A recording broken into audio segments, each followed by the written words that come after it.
Oh, temulawak. Ya, kami senang meet and fun gitu. Temulawak gitu. Meet and Temulawak, joke, ya. Begitu.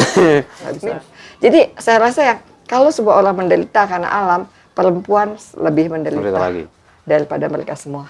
Kalau tidak alam tidak membantu dia. Gitu. Kadang Oh gitu. jadi nanti akhirnya jadi susah. suster lagi gitu ya. Akhirnya, iya. Emang kalau jadi suster kenapa? itu quotable banget tuh. Emang kalau suster kenapa? Emang lu pikir kenapa gitu dong ya guys? Kamu lebih hebat daripada apa ya orang bilang tentang kamu yang negatif. Kamu gak senegatif itu. Kamu itu sangat positif saja. Jadi lihat, aku adalah perempuan yang diciptakan Tuhan ya dengan maksud yang hebat sekali. Jadi ikutin apa rencana Tuhan itu. Gitu sih kalau aku sih.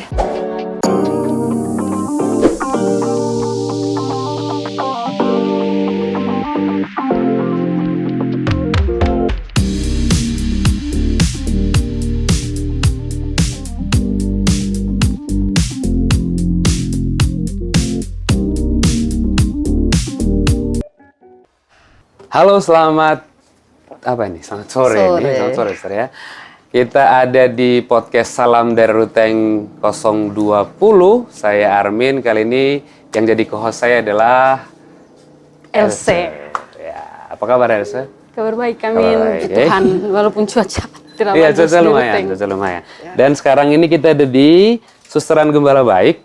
Kita ngobrol nanti dengan Suster Maria Goretti. Selamat sore, Suster. Selamat sore, Armin. Baik, Suster, kabarnya? Sehat. Baik, sehat. Ya agak-agak sehat lah. Iya, cuaca memang sudah 2 minggu ini tuh. Cuaca yang... Saya baru sampai 3 hari lalu sih, tapi maksudnya angin keras. Suster ya. melewatkan bagian terburuk. Iya, syukurlah. Kayaknya hampir di seluruh dunia sama kali ya situasinya. Iya. Suster Maria Goretti itu berkegiatan selama ini memberi pelayanan untuk mendampingi anak-anak, korban kekerasan. Ada bagian dari Gembala Baik. Ada bagian dari Gembala Baik. Gitu, tapi nggak saya langsung yang di situnya. Iya. Ya. Dan karena saya sudah gagal memperkenalkan suster, suster harus memperkenalkan diri sendiri. Gitu. Oh ya, oke. Ya. Halo, saya Suster Maria Goretti. Januria Samosil loh panjangnya. Tapi biasa dipanggil Suster Goretti. Saya di Gembala Baik dan... sudah 30 tahun lah hidup di biara ya. Sekarang itu aja kali perkenalan dulu ya. Kalau kebanyakan nanti lain lagi dong ya pertanyaan. Iya betul. Nanti kami kehilangan pertanyaan. Iya betul. Khusus terbuka semua. Karena Elsa punya beberapa pertanyaan nih untuk Suster. Oh gitu. Oke. Iya. Apa saja Elsa yang ingin ditanyakan? Jadi Suster, ini yang saya tahu tentang Gembala Baik ini Suster hanya sedikit saja. Yaitu saya tahu Suster Gembala Baik, Susteran Gembala Baik itu karena dia menjual obat-obat herbal. Yang terkenal itu mungkin yang kami tahu semua obat cacing. Kami dan semua teman itu. ya? Iya, Kalau gitu obat cacing kami sebut. Kalau gitu jangan cuma segitu ya tahu tentang Gembala Baik ya. Mungkin saya mulai dengan Gembala Baik itu memang kongregasi yang sangat peduli tentang perempuan dan anak. Dan juga semua yang ada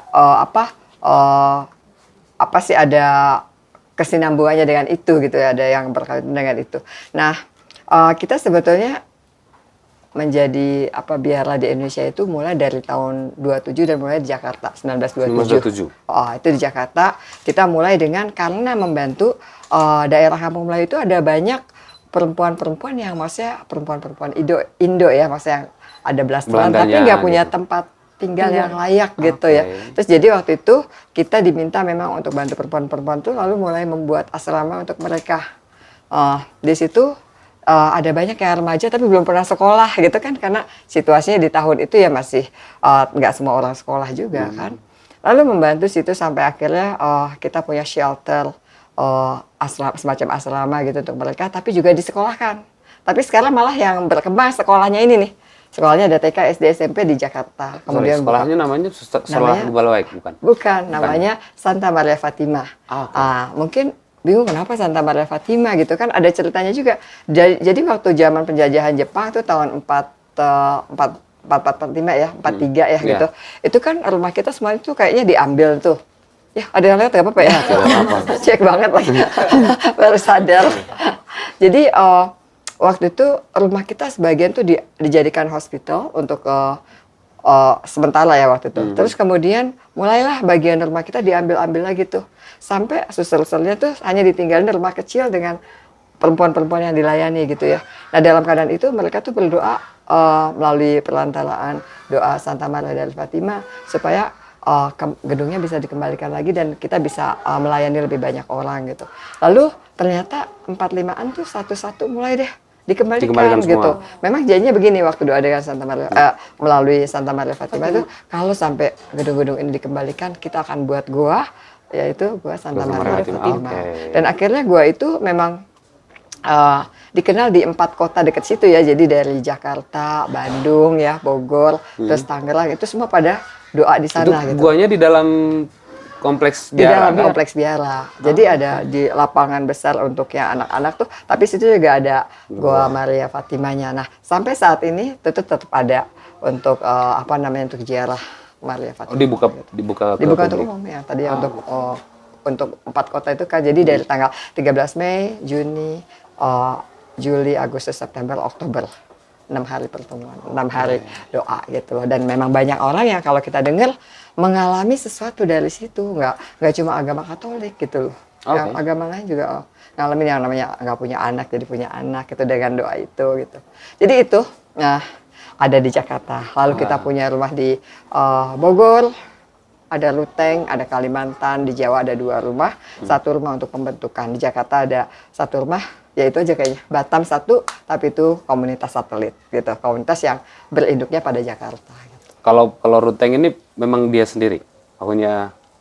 Tidak ada. Bedanya satelit sama yang Kalau satelit itu dia kita bukan anggap komunitas, tapi dia semua karyanya itu masuk dalam karya Jakarta gitu. Tapi kalau ini gitu. kita sendiri. Tetap aja semuanya berujungnya ke sentral ya gitu. Nah itu ya.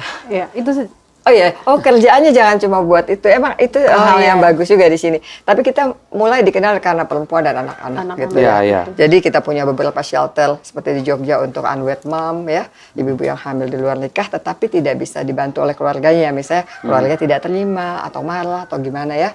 Nah itu daripada mereka aborsi, lebih baik tinggal dengan kita. Biasanya kalau dia 3 bulan hamil tuh berubah loh dari kayaknya pengen aborsi jadi menyayangi itu anak gitu loh. Karena pendampingan.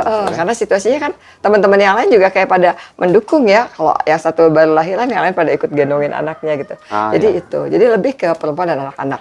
Nah sekarang ini saya lebih ke ekologi integral memang. Jadi saya punya ada tempat di Wengkeling situ untuk maksudnya kalau ada acara tentang ekologi integral atau laudato si itu pas dengan tahun ini teman-teman, Keuskupan Ruteng itu menetapkan tahun 2024 ini sebagai tahun ekologi integral. Jadi, makanya setiap hari Minggu kita nyanyi Laudato Si dan teman-teman di belakang kamera ini jago betul tuh lagu. Itu lagu Laudato Si. Hafal. Beneran hafal. Iya, kebetulan kami anggota KOR, sering nyanyi lagu Laudato Si. Apa. Nanti lagu penutupnya kita pakai Laudato Si ya. Harus panggil Romo Beben kalau Laudato Si di sini nih. Oke, berarti konsentrasinya itu untuk perempuan dan anak itu yang di Ruteng, Suster? Atau di semua? Kongregasi dunia. ini memang? Kita ada di 82 negara kan. Jadi kita juga ada satu suster yang di di PBB, United Nation. Di situ juga urusannya soal begitu. Dan ternyata urusan perempuan dan anak itu juga nggak ada nggak ada kayak nggak terpisahkan dengan situasi alam sebetulnya. Jadi waktu sebetulnya tahun berapa ya saya? 2006 mungkin. Saya tuh 2007 ada pertemuan di Bangkok dan kita ngomong tentang kan kita ada bilang justice and peace karena soal anak-anak perempuan dan justice and peace. Tapi kita bilang justice and peace for all creation. Jadi untuk semua ciptaan juga. Jadi sebelum ada kata Laudato Si ini nih, kita sebenarnya udah mulai dengan hal itu. Wow. Jadi ada boleh tepuk tangan dulu yang itu. Oke, itu tadi tentang hal-hal yang menjadi konsentrasi Suster Gembala Baik. Lalu ini ke Suster, yang itu tadi yang Elsa tadi cerita di awal itu kan obat tipes, kemudian saya pelanggan tetapnya Vermes. temulawak. Oh, temulawak. Ya, kami senang meet and fun gitu. Temulawak gitu. Meet and Temulawak, joke, ya. Begitu. Meet and comedian juga boleh. Comedian. Meet and Iya, itu suster tahu meet and komedian gitu. Tapi saya temulawak komedian. Oke. Nah, itu bagiannya yang kemana itu suster? Oh gitu. Jadi sebetulnya awalnya tuh kita cuma buat jahe dulunya ya.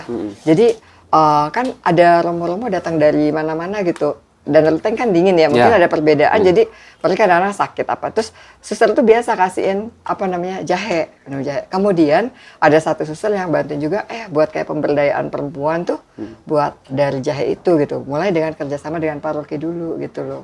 Jadi itu ibu-ibunya pasti masih lanjutin deh di tempat lain. Nah lalu di sini mulailah, kok lama-lama dokter juga ngomong begini, kamu kalau itu kita mulai dengan cacing yang kering itu kan. Lalu udah gitu dibuat dibuat kapsul-kapsul itu. Ternyata banyak orang yang sakit tifus tuh sembuh karena itu. Jadi dokter-dokternya tuh kadang-kadang nulis, kamu beli aja ke Gembala Baik gitu. Jadi kan kita jadi kayak kerjasama ya tanpa kita tanpa janjian untuk begitu gitu loh. Tanpa ada agreement lah bahasa sekarang tuh bilangnya gitu. Jadi itu mulailah dengan yang lain sampai dengan kopi. Nah kopi itu juga kayaknya kerjasamanya karena dengan farmers di sini ya, maksudnya banyak petani di sini nggak bisa jual kopi deh kayaknya tadinya ya, maksudnya jual kopi kok murah banget sehingga tidak membantu hidup mereka. Terus kita mulai dengan kopi yang pakai produknya bagus, mulai bertanya bagaimana sih produknya supaya produknya itu yang memang disukai oleh banyak orang, apalagi yang pencinta kopi. Sorry, nah, itu diproduksi di sini atau di sini? Oh di sini. Iya. Bukan yang gini suster orang yang jualan saja gitu. Tidak ya. Kita yang jadi semua proses untuk kopi itu sangat bersih ya. Jadi biasanya kan orang dijemur di bawah digelar. Kalau kita tuh pakai rak-rak gitu. Terus udah gitu untuk roastednya juga roastednya tuh sampai kita nggak pakai sampai dark sampai maksudnya pahit ya. Justru warnanya sampai goldish aja gitu kan. Jadi harumnya itu nggak hilang gitu loh. Ya. Itu hebatnya kopi. Dulu waktu saya minum kopi malah suka yang itu suster. Yang hitam sekali. Oh gitu. Iya. Itu kamu Ruteng banget deh kayaknya. Iya, makanya. Ruteng harus hitam. Makanya kan kalian pernah ini orang ajari cara minum kopi itu kan. Oh, kopi yang ini, aduh Ci, data harus yang ini sekali. Harus yang hitam. Tapi nggak ada harganya.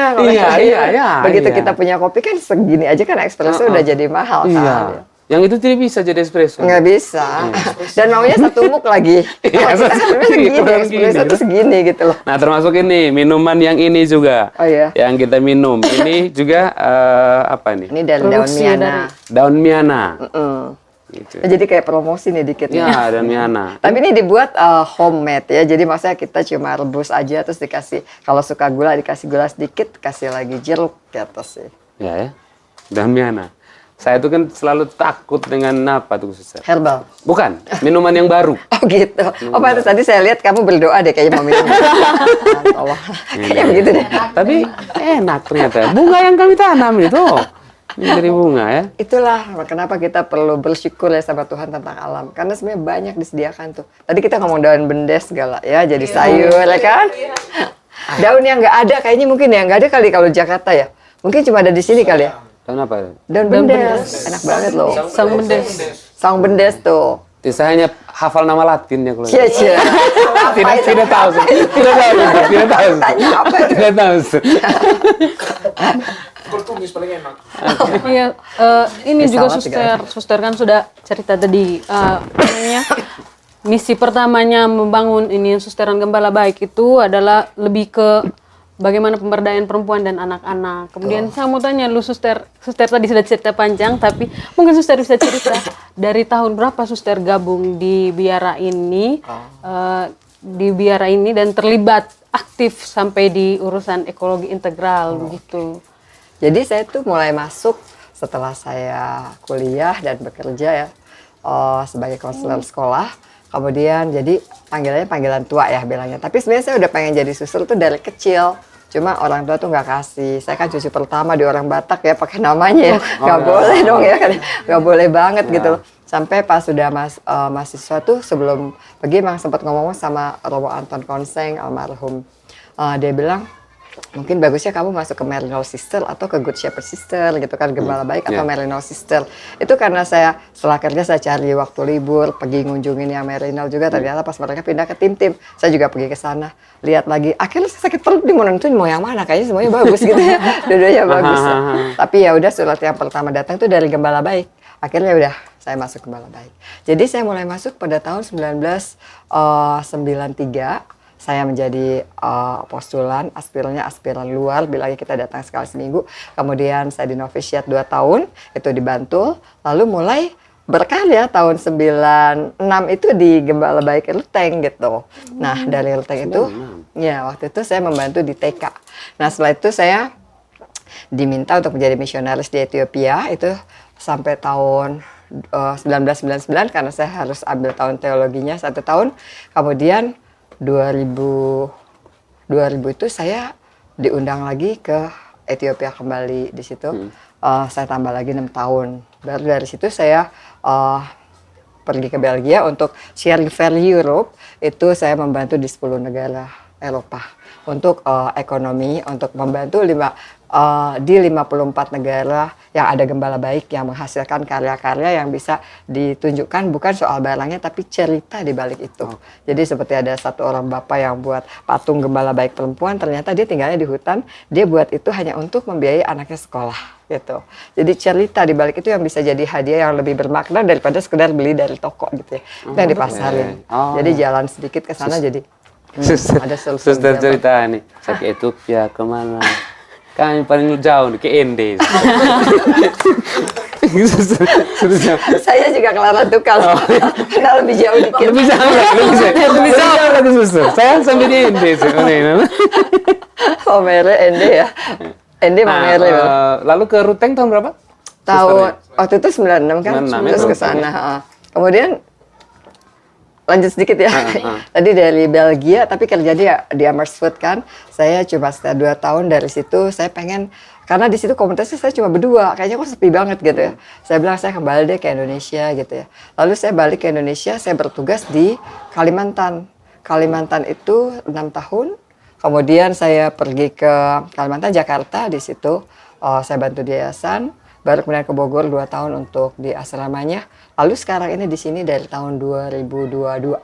Jadi sampai 2024 ini. Perjalanan yang panjang ya. Jadi gitu tuh.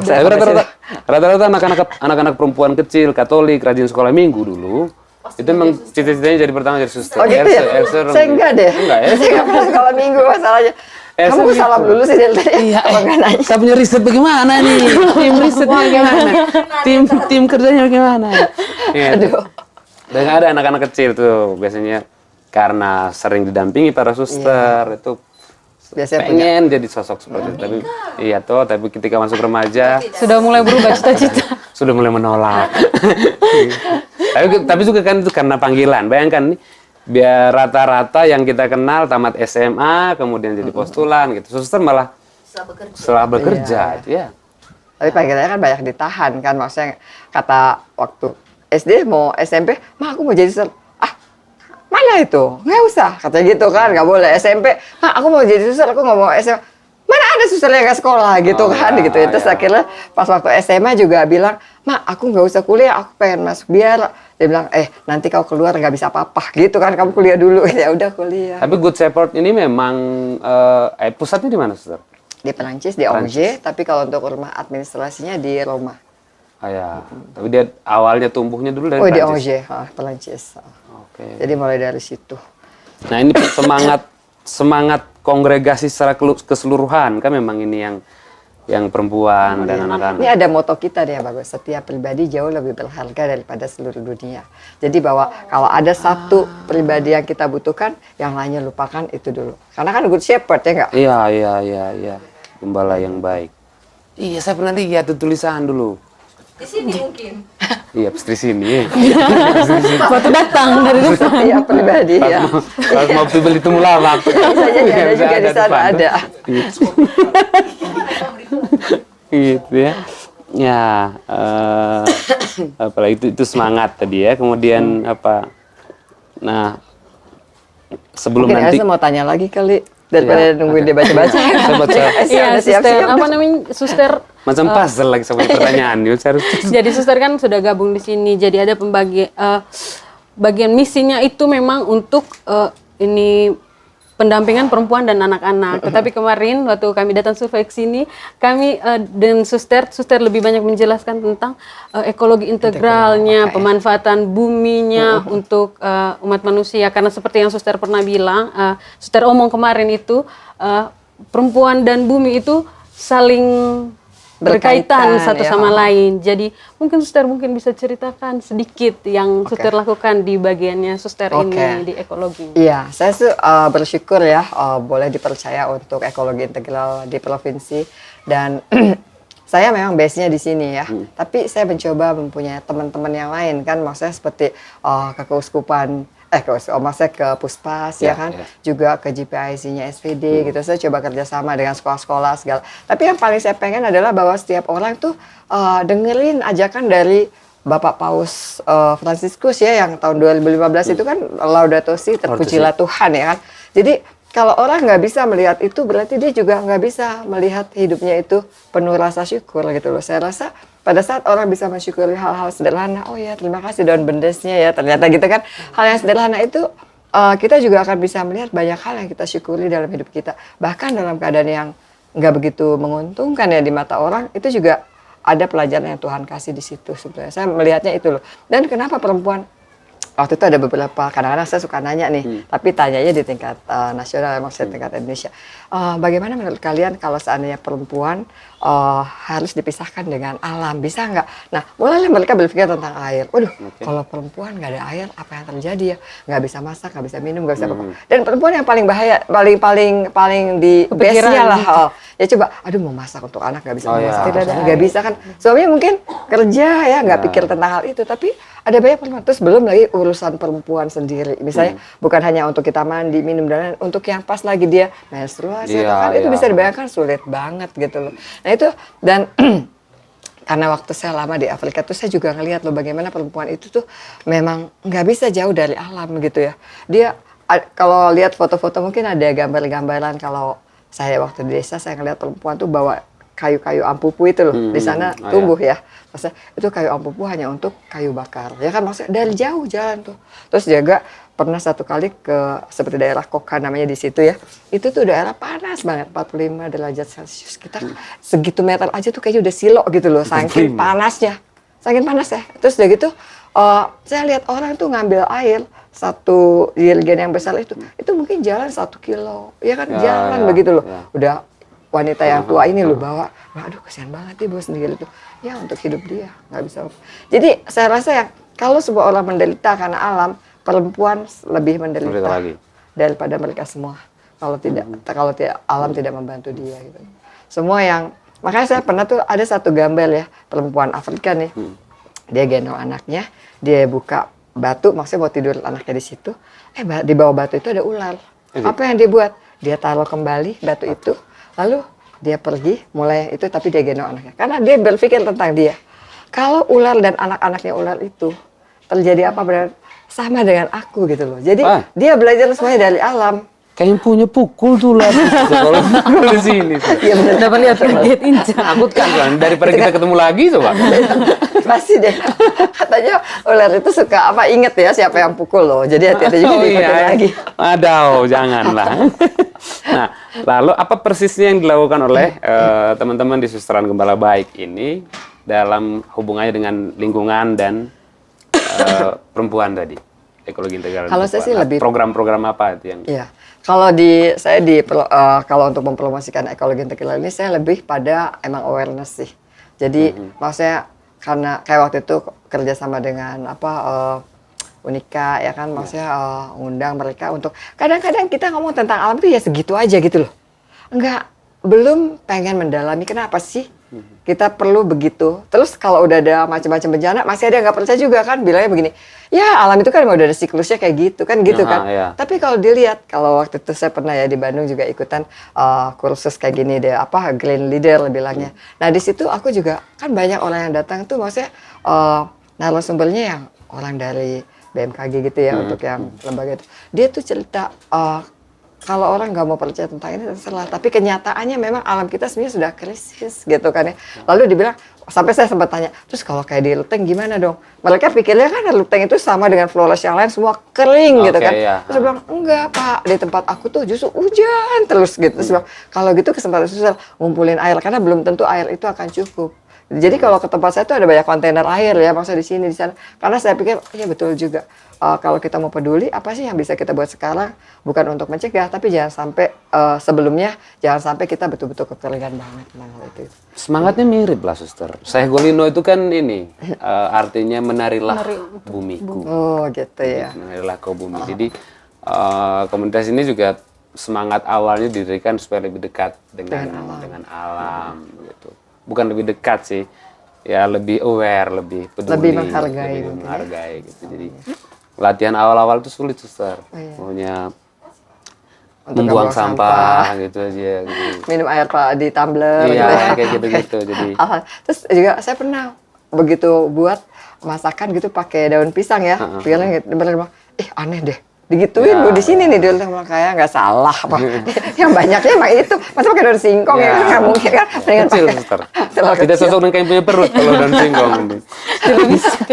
Kan alam makan pakai daun singkong. Ini pakai daun pisang. Dia selesai. Satu kebun tuh daun singkong diambil semua. Itu kalah. Lebih cocok untuk sayur. Nggak kepikir kan. Ya. Nah, lalu yang soal perempuan tadi, itu kan tadi ada perempuan-perempuan yang kehamilan yang barangkali tidak direncanakan, gitu, kemudian akhirnya tidak diinginkan oleh keluarganya dan lain-lain.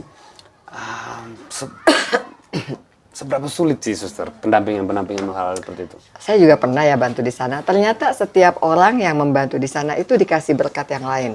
Jadi saya mikir begini, kan kadang-kadang dia tengah malam kacau pikirannya gitu kan. Ini kan apa ya, maksudnya ada banyak trauma, ada banyak yang maksudnya nggak menyenangkan hati, kayak mimpi apa gitu. Karena saya pernah mengalami itu jam 2 itu. Jam 2 tuh saya udah depan pintu, waktu dia baru mau ngetok. Saya udah, begitu ngetok saya udah berpikir, ada apa? Sus, aku nggak tahu lagi, kan begitu. Oke, yuk kita duduk gitu. Jadi kayaknya bukan nggak susah harusnya, tapi ada banyak kayak Tuhan kasih lah gitu ya, berkat untuk kita tuh kayaknya siap jadi teman dia kapan aja gitu. Jadi ada saat-saatnya dia mungkin udah sempat aborsi sebelumnya, udah sempat berusaha aborsi dengan jamu-jamu gitu ya. Terus ternyata dia ketika ngeliat teman-teman dia jadi pengen bener maksudnya memelihara bayi itu, tapi kenyataannya udah agak terlambat mungkin ya. Jadi kita pernah juga kayak gitu, Susi ini nangis gitu jam 4 pagi gitu. Wah, kan kita tuh, kebetulan saya nggak nyetir ya, saya langsung telepon Romo paroki dekat sini, Romo ini ada mau ke rumah sakit, bisa sebentar ya Sus, saya mandi gitu, nanti saya suruh Romo yang lain untuk ini. Lalu saya diantar ke rumah sakit sama dia gitu. Jadi yang kayak gitu tuh kayaknya nggak belajar dari mana-mana ya, nggak ada sekolah yang bisa ngajarin juga ya tentang hal itu, tentang peduli atau mau jadi teman mereka gitu loh. Jadi ngelihat anak-anak mereka tuh ya kayak anak kita juga gitu. Tapi kan tantangannya gitu, mungkin pernah terjadi gitu. Misalnya orang tuanya itu anak perempuan kah? Itu juga menjadi tidak suka karena suster ikut terlibat. Pernah tidak ada? Nggak ada yang kayak tidak begitu. Ya? Biasanya mereka datang tuh harus karena mereka mau. Oke. Karena mereka butuh tempat gitu, bukan karena kita paksa. Nggak ada tempat kita untuk paksa orang masuk. Oh gitu, jadi ada temennya, tetangganya yang bilangin ke dia, atau ada tantenya atau omnya yang nganter ke kita gitu. Kita tanya juga dia mau atau enggak gitu. Kita punya program atau aturan apa gitu. Yang korban-korban kekerasan? Korban kekerasan, kita di sini ada sebetulnya korbannya. Kita bilang di Batagera. Kalau seperti Jakarta itu ada juga. Jadi kadang-kadang kalau orang dari yang pekerja-pekerja migran gitu kan ya, yang mungkin tidak dilakukan di sana, tidak diperlakukan dengan adil ya, kadang-kadang harus dideportasi. Nah di Jakarta kita ada rumah untuk menerima mereka sementara sampai dikembalikan lagi ke keluarga mereka gitu. Wow, pekerjaan-pekerjaan yang yang luar biasa gitu. Karena butuh usaha, butuh tantangan sih. kepedulian. Banyak tantangannya sebetulnya. Cuma memang kalau orangnya senang tantangan ya harusnya gitu. Kan aku datangnya juga karena adventure ya.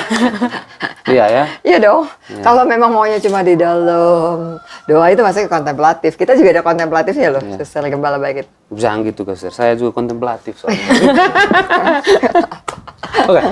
Yang menarik tadi itu Suster bicara soal apa tuh hal-hal kecil, hal-hal sederhana yang ternyata bisa membantu banyak orang. Saya jadi ingat dulu waktu tulis skripsi itu kan biasanya kita ada kutipan-kutipan favorit. Saya punya Lukas 16:10 Suster.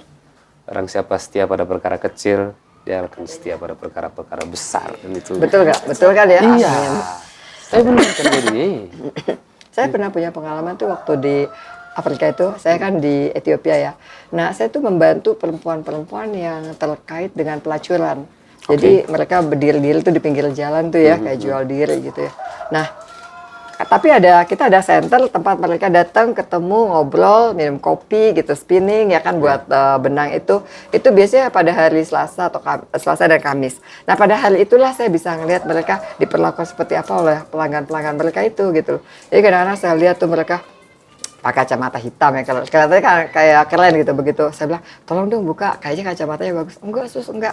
Ternyata setelah itu dia sembunyikan bengkak lebam. Aku bilang, kenapa? Kemarin sus pelanggan saya tonjok saya kayak gitu. Oh gitu. Jadi mereka cuma pengen cerita, tempat cerita gitu. Kita cuma jadi tempat mendengarkan, tapi kita sambil spinning juga, minum kopi. Mereka ada dibilang coffee ceremony. Jadi kopinya kopi langsung yang dia tumbuk gitu loh sama-sama.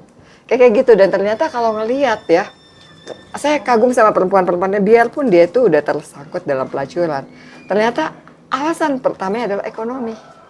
Karena dia tidak punya uang untuk membeli roti untuk anaknya gitu loh, atau beli susu untuk anaknya gitu loh. Jadi ternyata setelah saya melihat lagi cara mereka beragama, biarpun begitu, bagi dia kan banyak kan ortodoks ya di sana. Jadi bagi mereka tuh Maria itu loh sebagai pahlawannya mereka luar biasa. Nggak boleh ada yang ngejek Maria loh. Di situ saya sampai, aduh ternyata perempuan-perempuan ini yang dianggap orang kayak sampah masyarakat gitu ya. Tapi dia punya iman yang dia bilang dia nggak boleh menghina Maria. Maria itu ibu aku, Maria itu pahlawan aku, sampai kayak gitu gitu.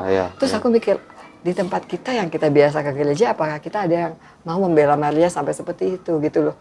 Jadi ada banyak pelajaran sebenarnya dari orang-orang sederhana, dari orang-orang yang dianggap mungkin sampah atau apa, ternyata yang cukup bagus yang bisa membantu kita melihat itu. Apa sih namanya? Per Meriam at Jesus. Per Meriam apa sih? Melalui Maria kepada Yesus. Iya. Ya tuh. Bantu sedikit kamu nih Kak, supaya saya punya bahasa Latin ternyata.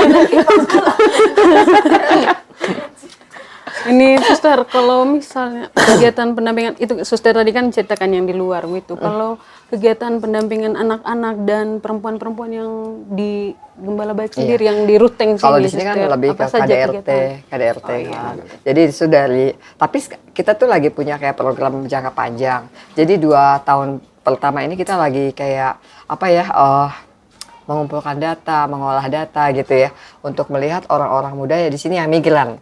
Orang muda migran itu maksudnya datang dari desa ke kota gitu ya. Ternyata kalau kita datangin ke tempat-tempat kosnya gitu kan, ternyata nggak semuanya tuh memenuhi kebutuhan mereka gitu ya. Kadang-kadang makanan yang mereka makan atau maksudnya toilet mereka itu kayaknya dengan berapa orang juga itu kayaknya masih dalam ini sih ya, masih lagi pengolahan data semua sih ya. Itu ya untuk jangka panjangnya, tapi itu untuk orang mudanya gitu. Karena kan kita ngomong tentang apa ya di sini, seks bebas sebenarnya banyak tempat-tempat sekolah sekolahnya, ya kan? Banyak yang maksudnya teman-teman lain nggak care gitu loh. Misalnya buat sesuatu kan nggak ada yang maksudnya kayak benang merah yang untuk kontrol kelompok, kontrol komunitas.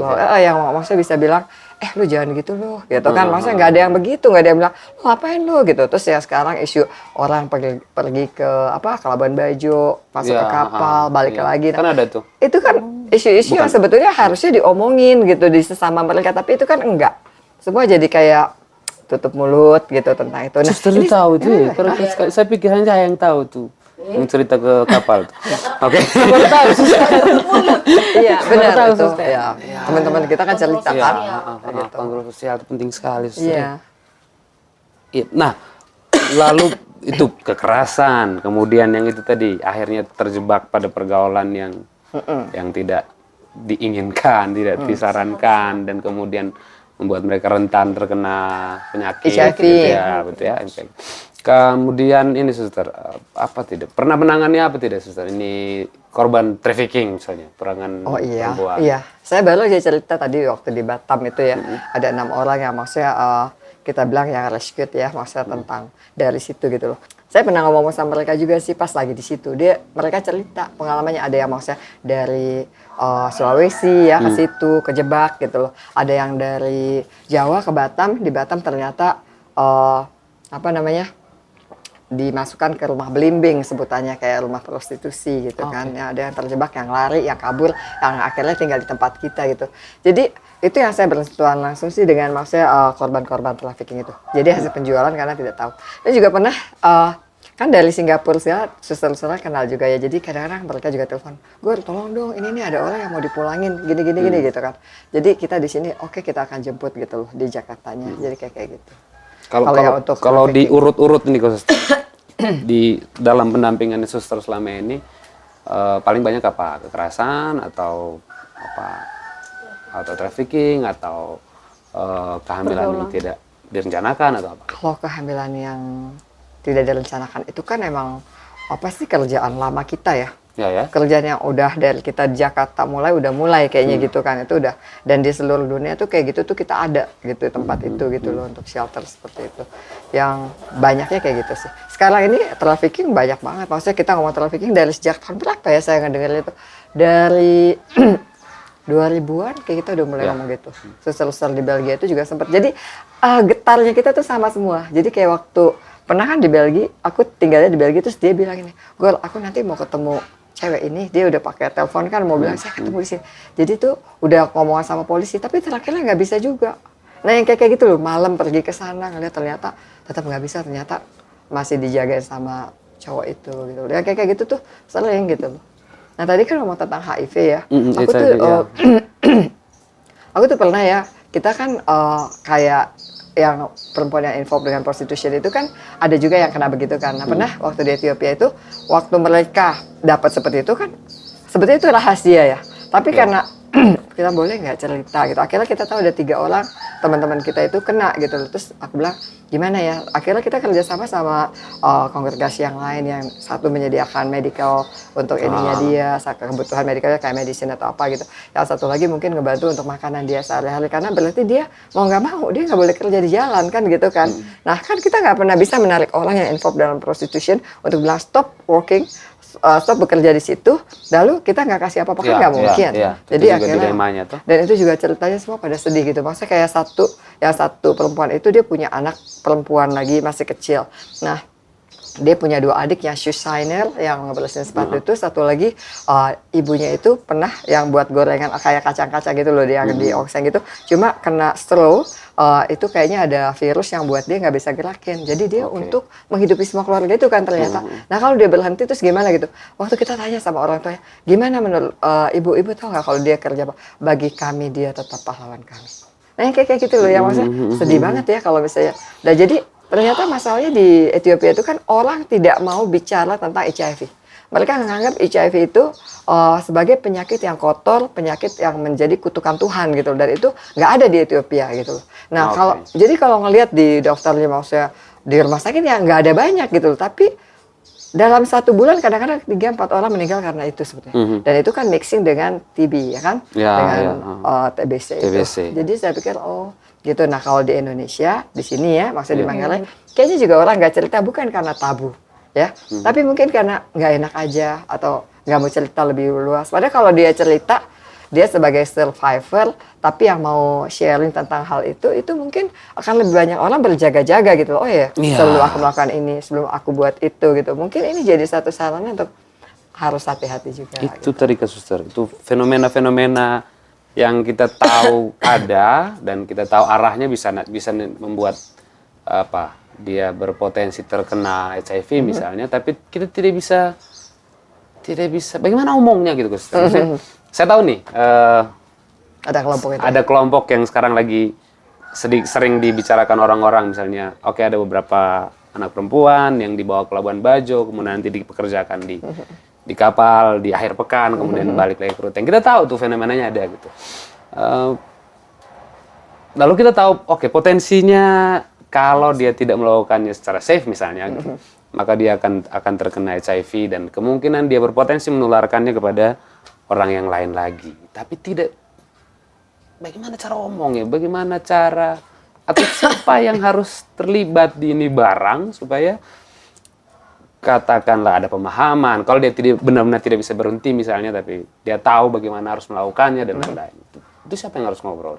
Ya harusnya teman-teman mereka. Maksudnya bukan teman-teman mereka itu bukan hanya seumur mereka ya. Iya, iya. Kalau kita menjadi teman mereka juga kita teman-teman mereka gitu loh. Siapa aja yang sebenarnya jadi bisa. Kan biasanya kayak begitu kan disembunyikan tuh. Jadi nggak Iya. bisa ngomong kan biasanya. Tapi kalau satu aja orang mulai cerita bilang, oh aku udah teman nih. Kasih tahu lagi yang bisa ngajakin tuh mungkin dengan kegiatan apa yang membuat dia lebih menarik gitu loh.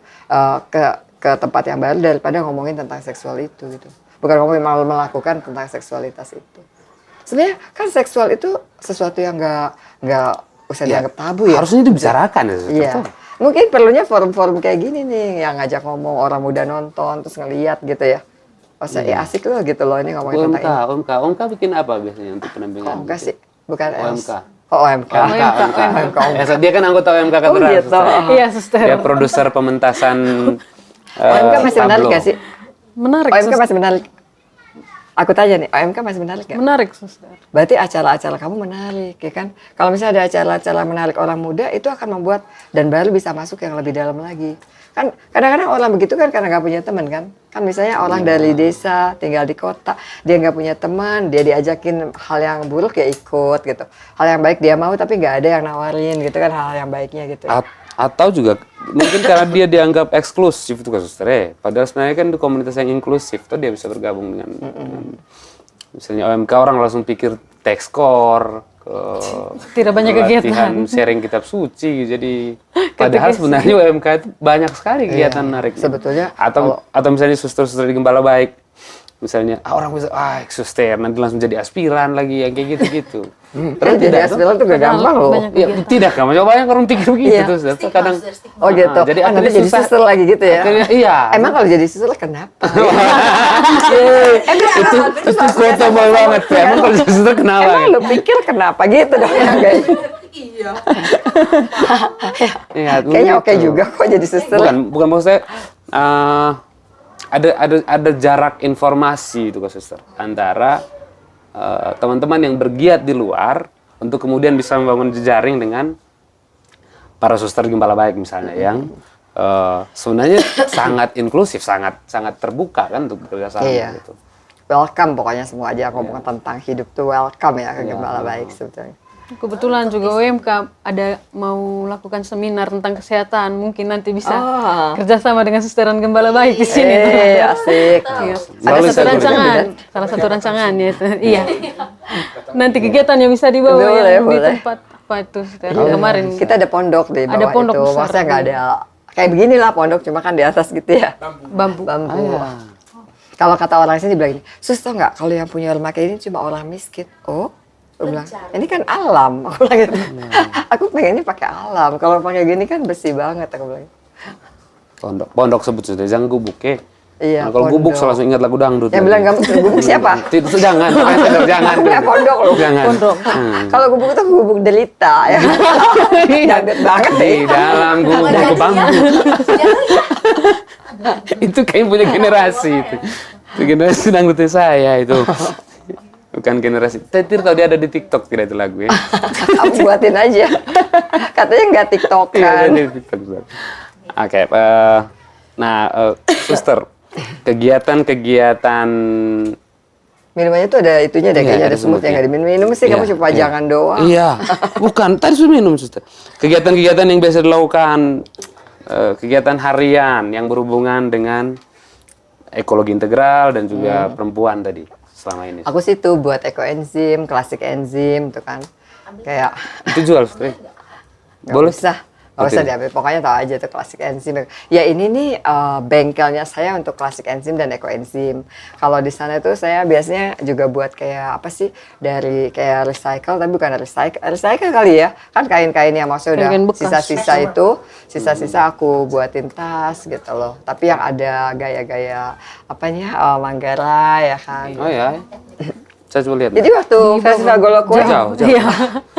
Oh jauh. Ih, kamu yang gitu ya. Mereka sudah ini, mereka sudah pergi kemarin. Oke. cuma sebenarnya 10 menit sih, enggak 7 menit sih jalan ke bawah, Jauh cuma tuh, Suster. naik turun tuh. Turunnya cuma saya Deg deg deg deg deg deg deg deg deg. Suster berapa orang di sini di komunitas? Kami berenam. Berenam ya. Dari luar Manggarai semua kah atau? Ada satu yang dari Manggarai. Kebetulan dari sini. Kita kan nggak pilih-pilih mau di mana aja ya. Jadi Ya. di mana gitu. Bagi kita kerja di mana aja mantap Oke. gitu. Yes. Soalnya kan kita bilangnya di situ Tuhan Yesus nunggu gitu kan, pasti ya udah. Ah, oke. Wow. Apa nih arti wow dan ketawa? Bukan. Maunya itu apa tuh Aku aja Suster? tanya. Kesadaran tuh kau. Tuh di situ saya ditempatkan di mana saja kan di situ Tuhan Yesus. Tunggu, iya. Pada saat ada banyak kesulitan juga kita nggak merasa, bukan aku yang milih kan. Ya, Aku kami yang diminta. pegawai ini begitu dimutasi ke tempat lain kami sudah agak, woi, bahaya sih nih. Ini kenapa saya dimutasi? Oh gitu ya. Iya kan, Suster. Ya, kamu dua hasil Kami kan. Jadi pembuatan ekoenzim ini sendiri, Suster, berarti juga dengan kegiatan pembuatan juga pasti melibatkan Iya, biasanya kadang-kadang ya kemarin Anak-anak tuh dan perempuan-perempuan. Iya benar. Bukan orang luar sih, biasanya bukan orang dalam, maksudnya seperti misalnya ketemu dengan kelompok anak-anak SD di sana kita buat, ketemu dengan yang tadi itu komunitasnya Unika gitu kan. Itu Oke. gitu. Ada ini tidak ada jalinan kerjasama misalnya khusus dengan komunitas tertentu yang selalu berkegiatan secara ada kalendarium kegiatan setahun gitu misalnya. Yang jelas sih kita semua dengan Puspas ya, Keuskupan ya. Bukan Puspas sebenarnya, Keuskupan pokoknya GPIC-nya kan. Ya. GPIC-nya Keuskupan ya. Itu yang pastinya udah pasti ya, maksudnya tentang anak-anak, tentang perempuan, pasti juga kerjasama dengan polisi ya kan. Kalau yang kayak gitu kan, kalau KDRT segala kan biasanya hubungannya dengan itu. Jadi juga dengan kayak apa namanya kelompok-kelompok dari pemerintahan gitu. Pasti tuh di mana-mana kita kerjasama kayak gitu, nggak sendirian ya, nggak mungkin kita melayani sendirian gitu. Nah, yang tadi yang soal misalnya korban kekerasan, kemudian ya orang-orang yang datang minta bantuan ke suster untuk didampingi itu, mereka tidur di sini. Ada penampungan di sini kan? Ada rumah Ada singgah? shelter, ada shelter kita di sini. Dulu tuh shelter kita tuh dari awal kayak yang sekarang udah pemerintahnya punya rumah amannya di kayak di apa Labuan Bajo dulu semuanya naruhnya di kita. Oh, gitu. Aku baru tahu pas lagi pertemuan di Labuan Bajo, mereka bilang, saya ingat dulu kita harus antar korban tuh ke Gembala Baik gitu loh. Jadi di sana udah mulai ada ya kan kerjasama dengan SSPS juga, tapi itu rumah pemerintah gitu loh, diituin yang dibayarin semuanya dengan pemerintah. Oke. Kalau kita kan sendiri nih, jadi maksudnya dari kita. Tapi kalau misalnya dan sifatnya kan sosial, jadi tidak ada bayaran sama sekali ya. Tapi kadang-kadang ada yang mereka tuh, terus kita mau kasih apa nih gitu ya, nggak usah gitu, nanti dia oke deh saya isiin pulsa apa namanya listriknya Listrik, gitu ya. ya, diisiin gitu. Tapi pada dasarnya kita bukan komersial kan. Lalu Bukan. hidup kongregasi ini dari mana?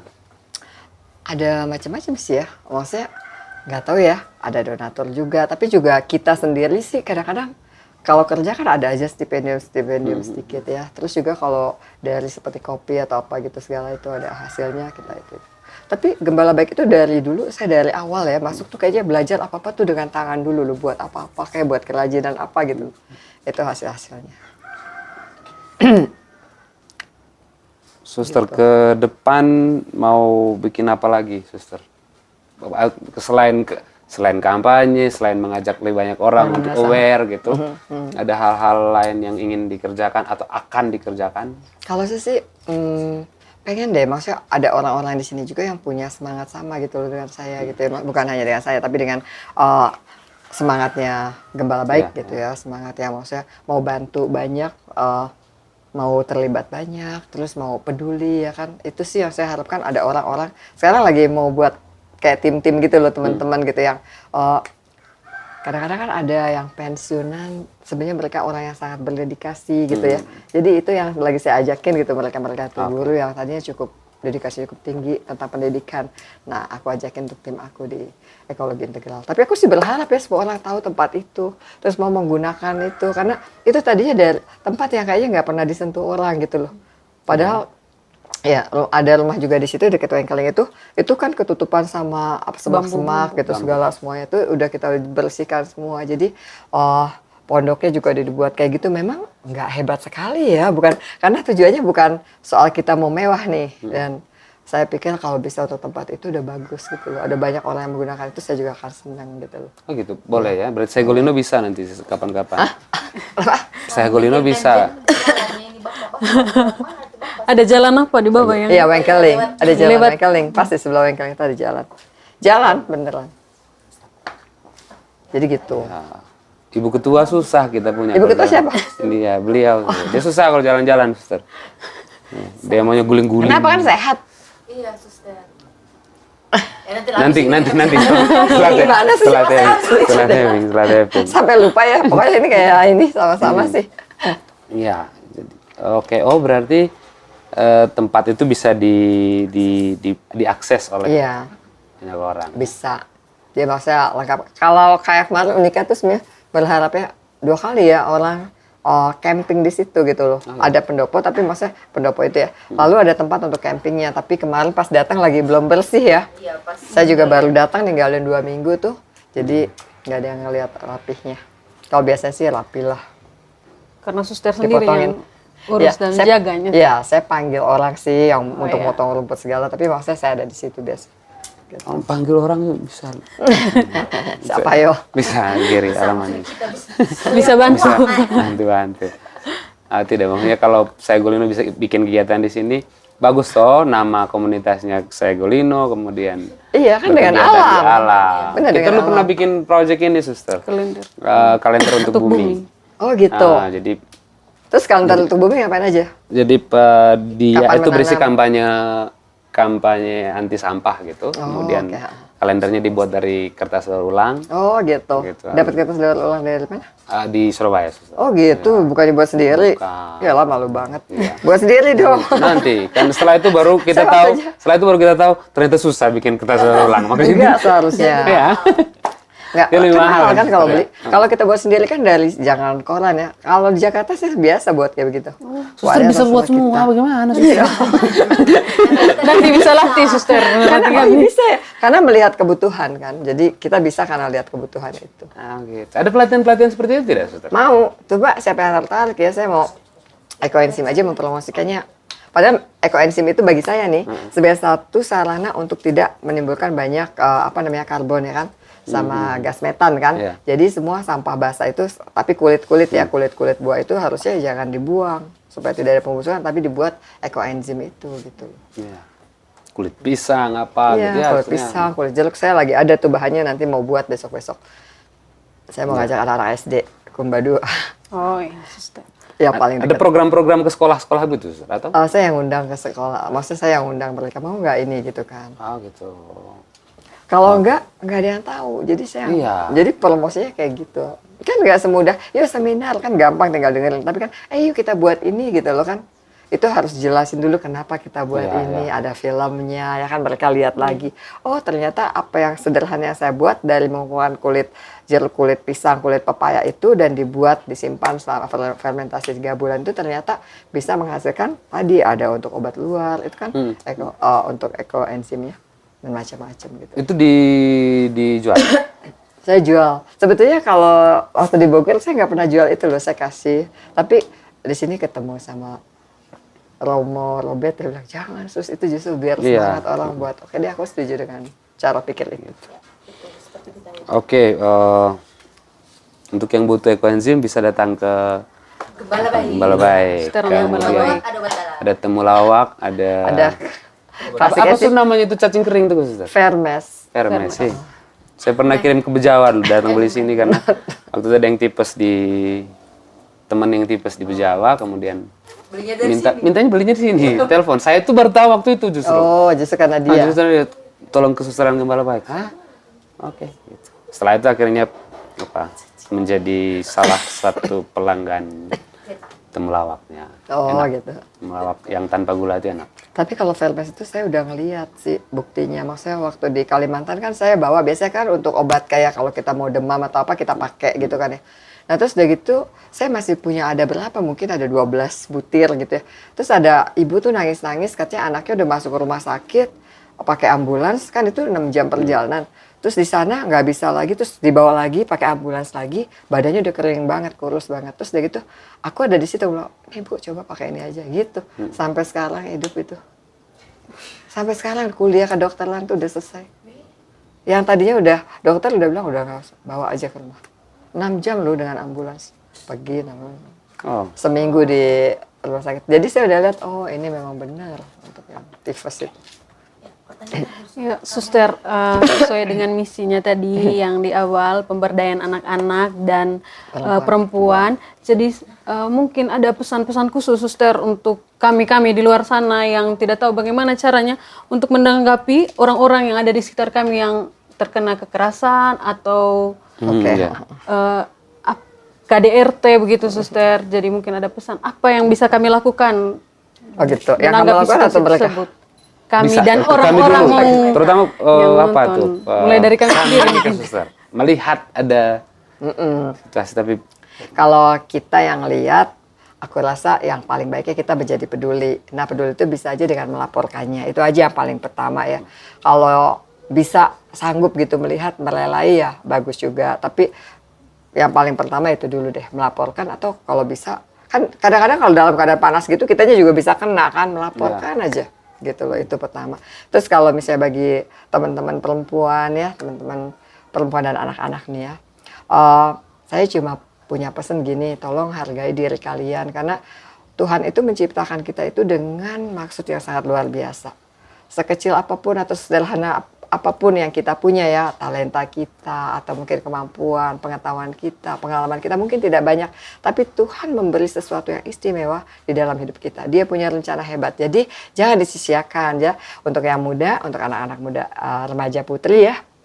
Mungkin bagus juga melihat bahwa karena kalian berharga, kalian juga punya kekuatan untuk menolak apapun yang sebetulnya membuat kalian nanti tidak baik ya. Misalnya seperti pergaulan bebas, seks bebas itu ya. Atau juga mungkin kalau kalian ngelihat di televisi itu kan banyak hal-hal bagus yang hebat yang ditawarkan. Tapi itu semua nggak bisa gampang untuk didapatkan ya. Jadi harus melatih diri. Ada banyak media yang bisa digunakan untuk pembelajaran sebetulnya. Untuk tahu informasi mana sih, memilah-milah informasi yang benar, yang nggak benar ya. Oh ini kok arahnya lebih membuat saya kayak senang-senang aja, enak-enak aja, tapi tidak akan membuat saya berkembang. Nah ini yang mungkin teman-teman orang muda melihat hal itu, cari media-media yang kalian rasa atau info-info yang dari media itu yang kalian bisa ikutin atau bisa membuat diri kalian lebih berkembang sebagai diri yang memang udah direncanakan Tuhan itu. Nah terus kalau memang ada seperti mungkin kalian perlu juga tahu ya bahwa sedikit ya tentang gendernya bahwa kita memang diciptakan oleh Tuhan sebagai perempuan dan sebagai laki-laki. Kalau di ekologi integral itu ada loh di integral ekologinya, ekologi integral ekologi itu ada yang di situ pesan dari Bapak Paus Benedictus yang diteruskan oleh Fransiskus dengan kata-kata ini. Hargailah, hormatilah tubuh kalian yang sudah diciptakan oleh Tuhan. Baik laki-laki maupun perempuan. Jadi jangan di antara tengah-tengah itu ya teman-teman. Dan juga kalau kodratnya udah dikasih sama Tuhan itu, dipelihara, disyukurin, dihargain. Itu penting banget. Jadi kalian gak bingung deh. Kalau kita ngomong tentang homoseksual, ngomong tentang biseksual, ngomong tentang HIV, ngomong tentang transgender, kalian gak boleh bingung tentang itu. Kalian punya kodrat yang diciptakan Tuhan dengan maksud yang sangat hebat. Tetapi di sosial ini ada loh yang namanya kayak sistem atau program ya yang dibuat sengaja bahwa seperti mungkin dari mama-mama kita, bapak, kakek-kakek kita bilang laki-laki harusnya gini, perempuan harusnya gini. Ingat loh ini bukan dari Tuhan ya. Itu dibuat oleh manusia, jadi boleh ketukar, boleh ditukar-tukar gak apa misalnya, aku laki-laki aku gak mau masak, padahal banyak chef di hotel-hotel hebat, ya kan? Lalu ada yang perempuan mungkin bilang ini, aku tuh aku tuh mau menari, menari tuh bukan nggak boleh loh, itu nggak boleh pamer-pamer. Padahal sebetulnya ya nggak apa-apa gitu loh. Atau mungkin perempuannya mau jadi polisi ya, yang bisa berantem gitu ya, yang kesannya kayak macho gitu, tapi sebetulnya ya nggak apa-apa karena dia punya dorongan untuk berbuat melalui cara yang dia pilih. Tapi itu hanya yang tadi kita bilang gender itu bisa dibalikkan, tapi kalau kodrat nggak boleh, itu harus tetap di situ gitu ya. Jadi jangan pernah maksudnya bingung ngelihat aku tuh ada di mana, aku tuh mau ngapain gitu ya, nggak usah lah, lihat aja. Dan banyak media mungkin yang menawarkan kalau begini hidup enak, kalau begini hidup enak. Jangan terkecoh dengan hal itu untuk teman-teman perempuan muda ya, karena ada banyak godaan pada saat kita menginginkan hal itu. Ya bisa aja karena pengen hidup seperti itu kamu harus kaya, lalu diajak untuk macam-macam ya, menjual diri ya. Kalau menjual diri itu nggak masuk trafficking loh kalau dengan sengaja ya kan. Kalau trafficking itu bisa jadi karena aduh aku diiming-imingin nih, nanti aku akan dibeliin handphone gitu segala kan. Yang itu sebetulnya bukan cerita ya, tapi itu ada banyak kenyataan anak-anak muda ini karena pengen handphone yang bagus lalu mau menjual diri. Jadi untuk teman-teman perempuan jangan mau ya, kamu lebih hebat dari harga sebuah handphone itu. Kamu lebih hebat daripada apa ya orang bilang tentang kamu yang negatif. Kamu gak senegatif itu. Kamu itu sangat positif saja. Jadi lihat, aku adalah perempuan yang diciptakan Tuhan ya dengan maksud yang hebat sekali. Jadi ikutin apa rencana Tuhan itu. Gitu sih kalau aku sih pesannya ya. Terima kasih banyak. Ya, terima kasih banyak untuk menyenangkan, dan mudah-mudahan obrolan ini diputar-putar ulang. Nanti di bulan April itu ada Hari Bumi, ada Hari Kartini, nanti di-share lagi. Kemudian yang pasti kami sungguh berharap banyak perempuan-perempuan muda yang terinspirasi di luar sana untuk menyadari betapa cantiknya kalian, betapa berharganya kalian, dan betapa kalian bisa menolak setiap hal yang buruk yang mendapat pengaruh dari orang lain atau media-media gitu ya. Terus terima kasih banyak. Terima kasih Elsa juga, terima kasih. Kita sama-sama bilang salam dari Ruteng, tapi sambil dada ke situ. Oke. Baik, kami sama-sama mengucapkan salam dari Ruteng.